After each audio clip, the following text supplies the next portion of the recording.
Student, um, today is our lecture number 14.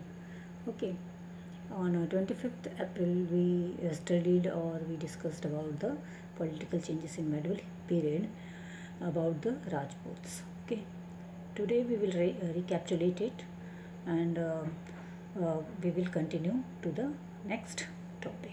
Okay, यहाँ पे हम जो पहले पढ़ चुके हैं उसका थोड़ा सा अंश मैं एक बार फिर दोहराऊंगी, फिर उसके बाद आपको आगे के टॉपिक्स एक्सप्लेन करूंगी. ठीक है, तो उस लेक्चर में आपने राजपूतों के बारे में पढ़ा था. You studied about the Rajput. Okay, आपने पढ़ा कि राजपूत कैसे, ये राजपूत जो तो बहुत सारे ट्राइब्स थे जो धीरे धीरे बहुत एरियाज़ को गेन किया, और उसके बाद उन्होंने एक अपना किंगडम स्टैब्लिश किया, and they got the title of Rajput, and then they were given the status of Kshatriya. Okay, now you also studied that the Rajput, due to the constantly war with the one another, they became weak and gave opportunity to the invaders to attack on Indian subcontinent.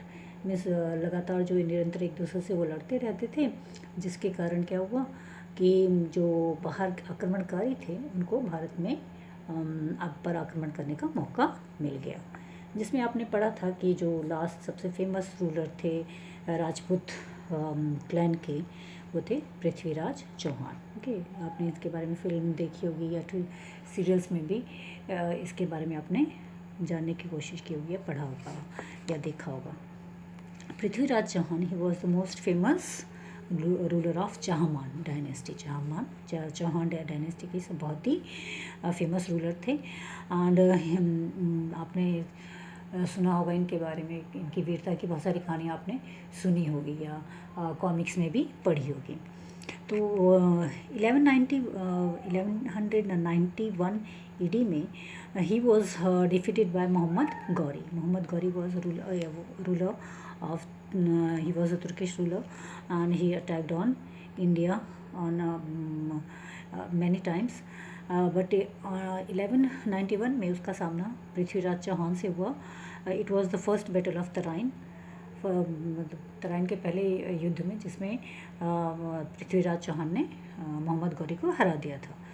But 1192 में दोबारा मोहम्मद गौरी ने आक्रमण किया, और उस युद्ध में जो पृथ्वीराज चौहान थे वो उससे हार गए, क्योंकि लगातार राजपूत जो थे एक दूसरे से लड़ा करते थे. आपने पहले भी पढ़ा है. और इसके कारण पृथ्वीराज ने अपने बहुत सारे किंगडम को एक्सपेंड करने के लिए, ठीक है, अपने किंगडम को एक्सपेंड करने के लिए बहुत सारे जो राजपूत किंग्स थे उनको अपना दुश्मन बना लिया था.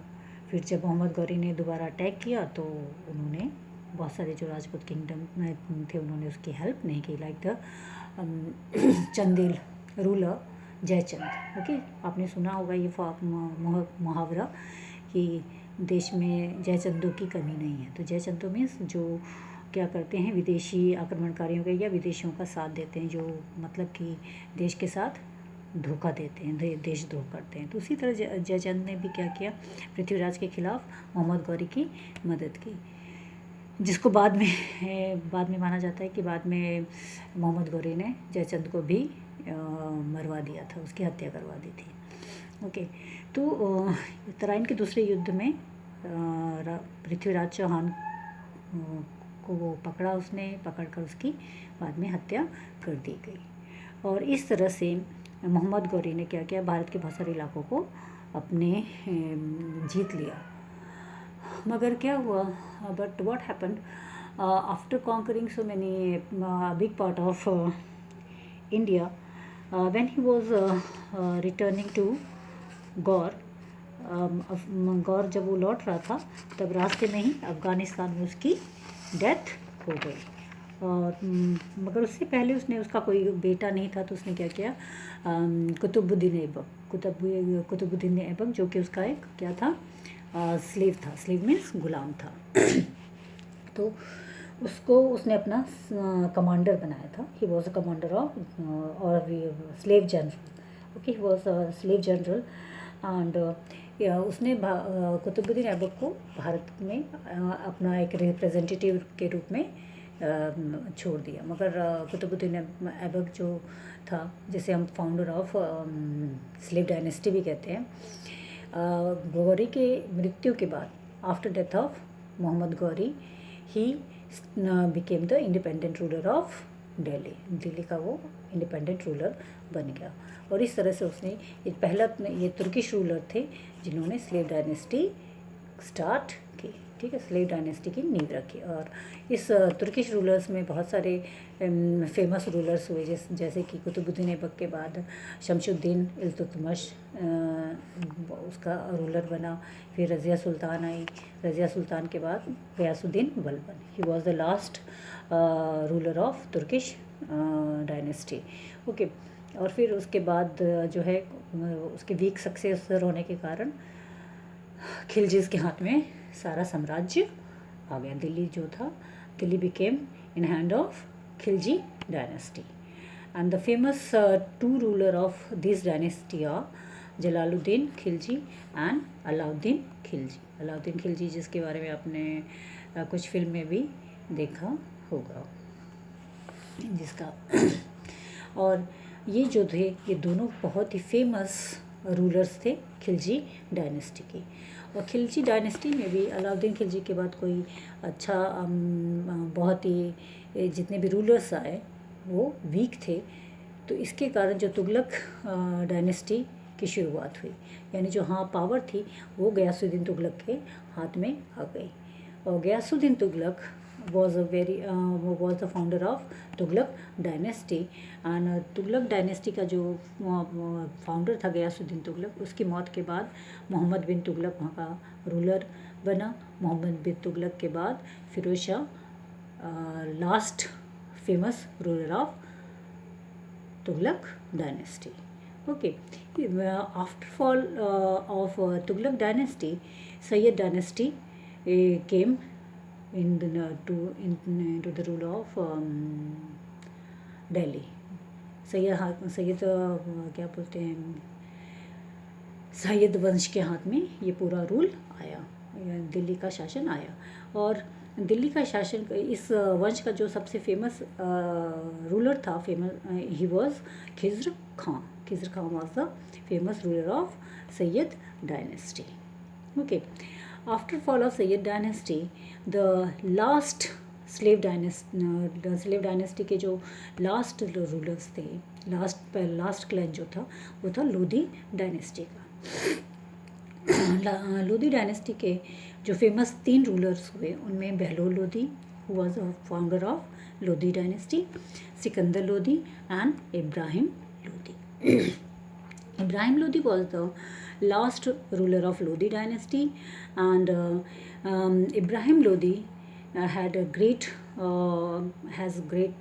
war with the Babur. Babur के साथ इसका एक बहुत बड़ा युद्ध हुआ, जिसे हम पानीपत के पहले युद्ध के बारे में जानते हैं। तो Ibrahim Lodi, the last ruler of Lodhi dynasty, was defeated and killed by Babur in first battle of Panipat in 1526।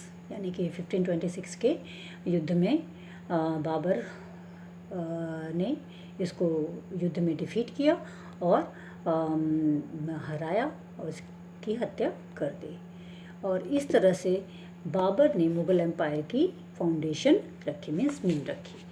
Babar was the first ruler of Mughal dynasty. Mughal empire का ये, मुग़ल डायनेस्टी का ये पहला रूलर था। ओके, जिसने कि इसकी फाउंडेशन रखी। बाबर के बाद उसका बेटा Humayun, okay, son of Babur, Babur जो था, बाबर के बाद उसका बेटा हुमायूं उसकी गद्दी पर बैठा। और but he was defeated by Afghan chief Shershah Suri. Shershah Suri जिसने कि जीटी रोड भी बना है, आप जीटी रोड के बारे में भी जानते होंगे। इसी ने पहली बार सबसे बड़ी सड़क बनवाई, जिसे जीटी रोड के नाम से हम आज जानते हैं। तो हुमायूं को इसने युद्ध में हराया और इसको देश से बाहर निकाल दिया। मगर अब इस अफ़गान रूलर के बाद की मौत के बाद, मृत्यु के बाद, after death of Shershah Suri, Humayun regain the state. उसने फिर से भारत पे आक्रमण किया हुमायूं ने, और फिर से अपने इलाकों को जीत लिया और दिल्ली का रूलर बन गया। ओके, फिर हुमायूं की मौत के बाद, हुमायूं की डेथ के बाद अकबर जो उसका अकबर जो था उसका बेटा था, किसका, हुमायूं का बेटा था, उसने क्या किया, सारे राज्य को बहुत कंसोलिडेट किया और एक्सपेंड किया। इसने मुगल साम्राज्य को बहुत दूर तक स्ट्रेच किया, एक बहुत बड़े इलाके में मुगल एम्पायर को फैलाया। ओके, और यहाँ हमने राजपूतों की बात की थी, तीनों इसी ने ही पहले राजपूतों के साथ क्या किया, विवाह संधि की शुरुआत की, यानी राजपूतों की राजकुमारी पे शादी करके उनसे संधि करके इसने साम्राज्य को बढ़ाने का काम किया। Okay, after death of Akbar की डेथ के बाद उसका बेटा जहांगीर दिल्ली की गद्दी पर बैठा, ठीक है, मुगल एम्पायर का राजा बना, और he was a refined man of refined taste and able ruler. बहुत ही एबल रूलर था जहांगीर, ठीक है। इसको बहुत सारे पेंटिंग्स इन सब का भी बहुत शौक़ था, बहुत सारे किले और दरगाह इन सब का निर्माण इसने करवाया। इसके बाद इस बहुत ही फेमस दूसरे नेक्स्ट फेमस रूलर आए इस एम्पायर के, ही वॉज द शाहजहाँ जिन्होंने ताजमहल बनवाया है, ठीक है, लाल किला बनवाया है। तो Shahjahan son of Jahangir was the great patron of art and architecture. ये आर्ट और आर्किटेक्चर के बहुत बड़े पैटर्न थे, संरक्षक थे। इन्होंने बहुत बड़ी बड़ी बिल्डिंग्स बनवाए, बहुत बड़े बड़े मोनूमेंट्स बनाए जो आज भी हमारे देश में खड़े हैं। इन मोनूमेंट्स को में जो ताजमहल है, आज दिल्ली का लाल किला है, ये वर्ल्ड फेमस है। Okay, and the last famous and powerful ruler of Mughal empire was Aurangzeb, जो कि शाहजहाँ का बेटा था।